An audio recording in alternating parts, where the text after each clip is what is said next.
Selamat pagi, saudara-saudara setanah air.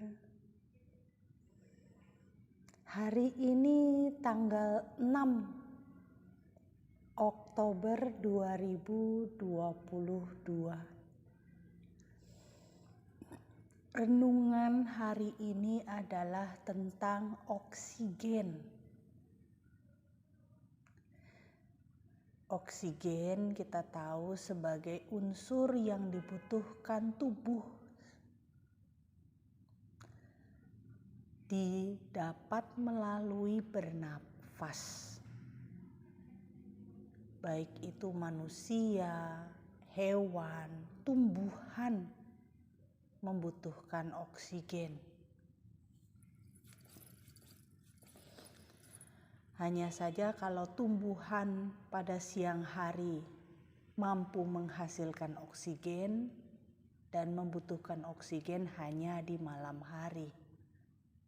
Sedangkan kalau manusia membutuhkan oksigen pagi, siang, sore, malam, tengah malam sampai besoknya, setiap waktu, setiap detik, setiap menit, seumur hidup.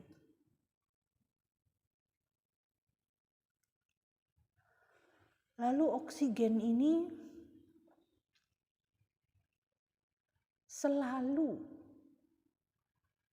dibutuhkan, namun tidak terlalu dipentingkan oleh manusia. Ini yang aneh. Selalu dibutuhkan setiap menit, setiap detik, tetapi tidak dipentingkan oleh manusia.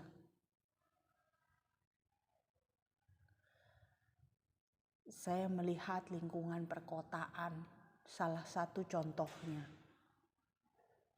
Kepedulian tentang oksigen yang dihasilkan di lingkungan perkotaan sedikit.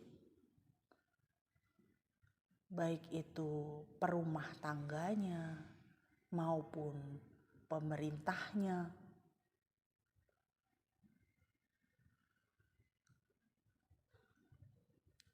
Hanya beberapa kota seperti Surabaya, Jakarta yang sudah berpikir pentingnya oksigen sehingga membuat ruang buka hijau. Ruang terbuka hijau ini seperti di Muara Karangpluit, Taman Suropati, sekitar Monas, dan beberapa taman-taman lainnya.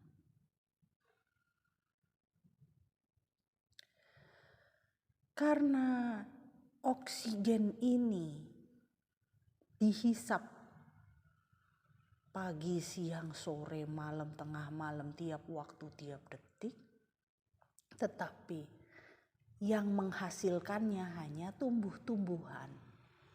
Artinya kita harus menambah banyak tumbuh-tumbuhan. Kalau kita punya satu buah rumah, bangunan semua, lantas oksigen kita ngambil dari mana? Dari tetangga atau dari ruang terbuka hijau? Kita sendiri tidak menyediakan sedikit lahan untuk tumbuh-tumbuhan. Tentunya itu adalah sebuah kesalahan besar. Karena kalau oksigen itu habis, betul-betul habis. Contoh pada saat orang-orang bercerita kalau kena COVID itu paru-parunya nggak bisa napas, megap-megap. Nah, itu artinya kalau kita kehabisan oksigen, paru-paru kita juga megap-megap.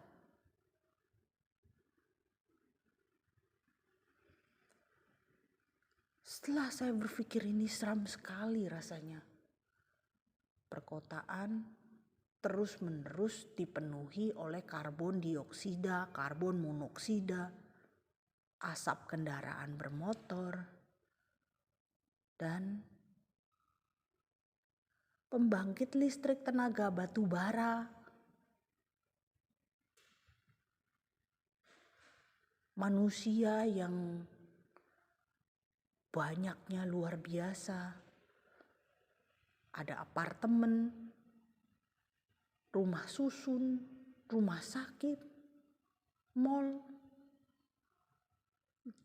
Lalu bangunan-bangunan itu hanya dipenuhi dengan beton-beton. Dinding-dinding. Tidak tersisa ruang buka hijaunya.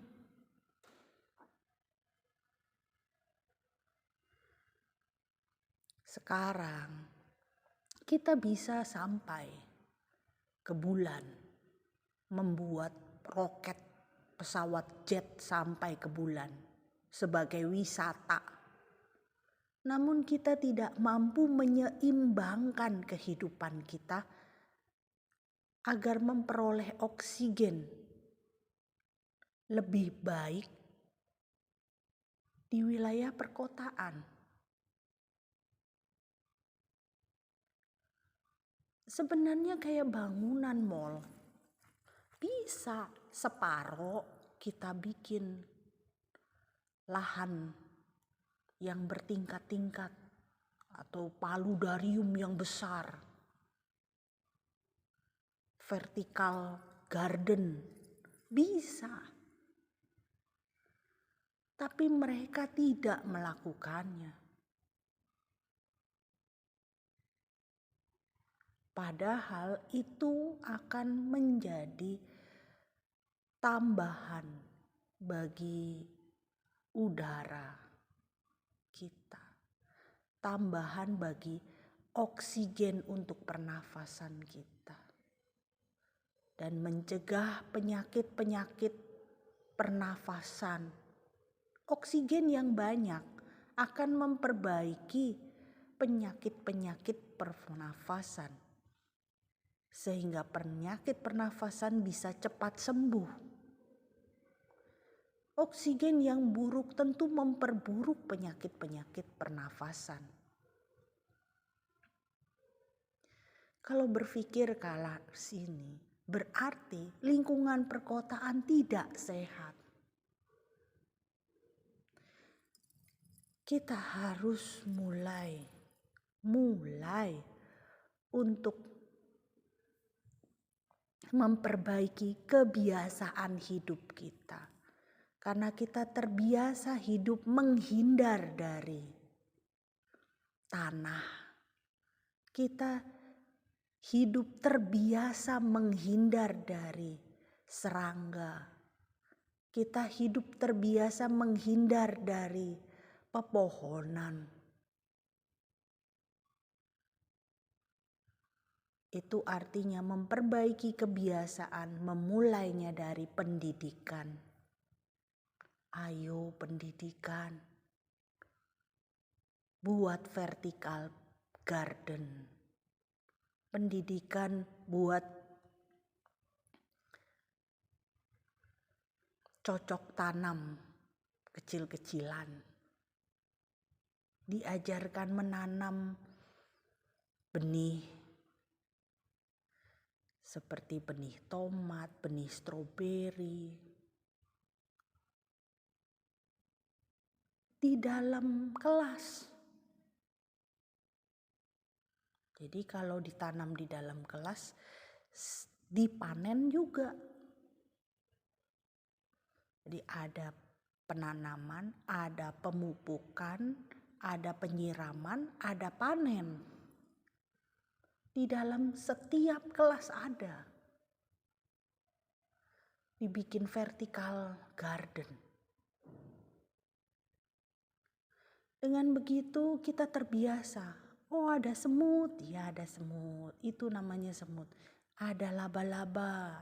Ditambah lagi dengan hewan-hewan seperti kelinci, seperti kucing, anjing, kodok,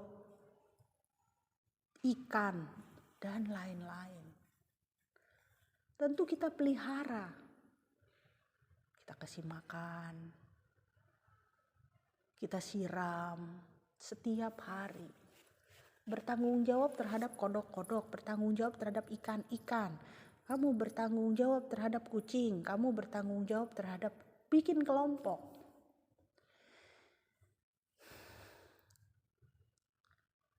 Sehingga nanti di masa yang akan datang, dia akan menyukai tumbuh-tumbuhan, hewan, tanah, dan juga serangga-serangga.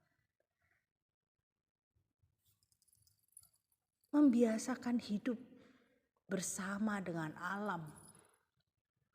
Itu akan menambah oksigen kita untuk masa yang akan datang.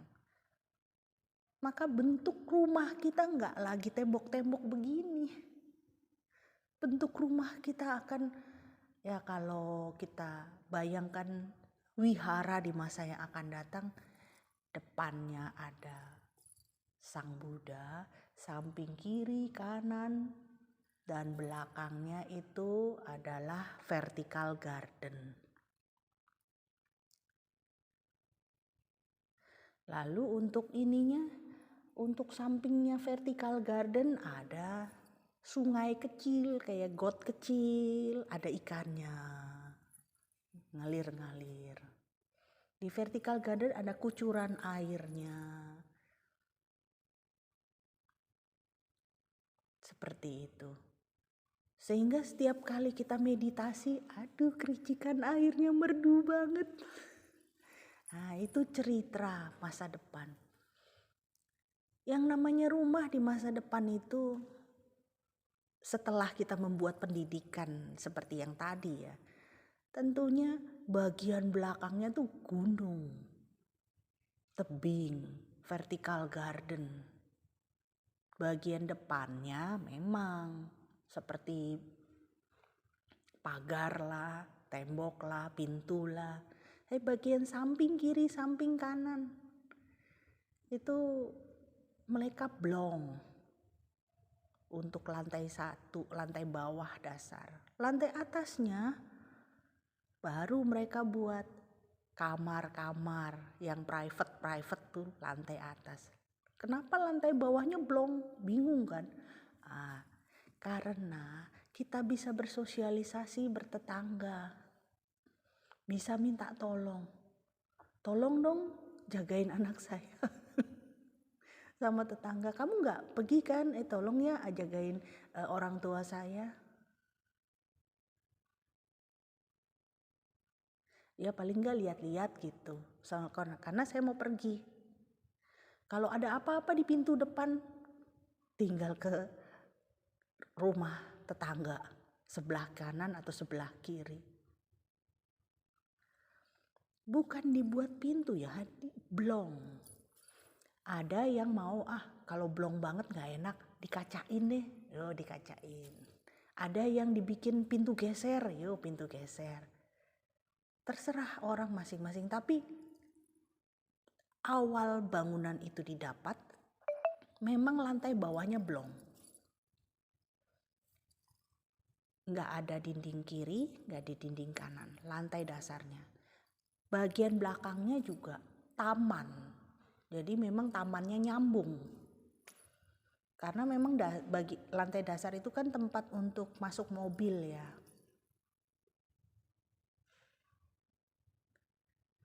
Lalu ke belakang kita bisa lihat vertical garden dan sungai. Karena namanya got di depan nggak ada fungsinya. Kalau di belakang jadi sungai. Kita bisa bersihin. Kita bersihin sendiri. Airnya setelah disaring ditaruh ke atas lantai 2 atau lantai 3-nya, diturunin, dikucurin buat jadi nyiram vertical garden. Ini gambaran ya, cerita tentang masa depan. Karena banyak sekali rumah-rumah di sini seperti rumah yang ketakutan dengan segala hal. Pagarnya tinggi banget, di tembok kiri kanan, belum lagi itu yang namanya jendela itu dikasih jeruji juga, dikasih jeruji dari luar. Kadang kita mikir, ini orang bikin rumah apa bikin penjara ya?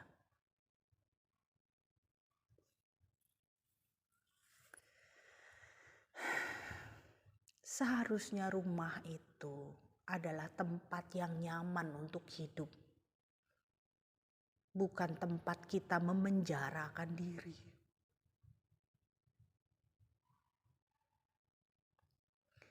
Maka konsep rumah ini sebenarnya belum ada sampai saat ini.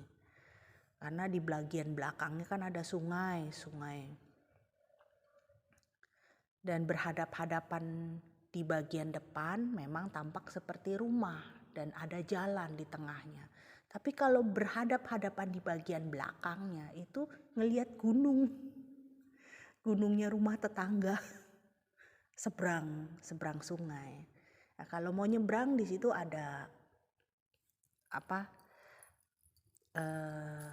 seperti perahu kecil yang didayung buat mainan sama anak-anak. Karena selalu dibersihkan. Ya memang gambaran seperti ini seperti rumah mewah, tetapi rumah mewah yang berbeda.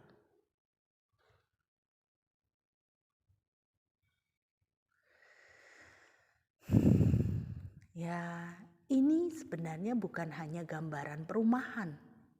Ini juga sebenarnya adalah gambaran perkotaan. Jadi gedung-gedung tingginya di bagian belakangnya itu kayak ada terasering-nya atau vertical garden-nya. Sehingga memang bagian depan bangunan, bagian belakang gunung.